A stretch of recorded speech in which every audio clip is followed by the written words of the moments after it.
কোথায় এসছো তুমি?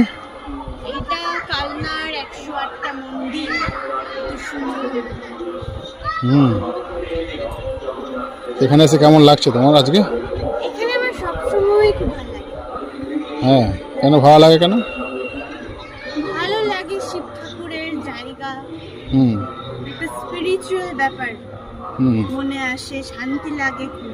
হুম তো শান্তি লাগতে তাহলে ঝগড়া কেন করো আমার সাথে? হ্যাঁ, কারণ তুমি রাগিয়ে দাও, মানে মন্দির থেকে বেরোলেই তোমার মানে শিব ঠাকুরটা উধাও হয়ে যায় নাকি? তুমি রাগিয়ে দাও, তো আমি কি করব বলো? হ্যাঁ, কেউ কি ইচ্ছে করে ঝগড়া করে?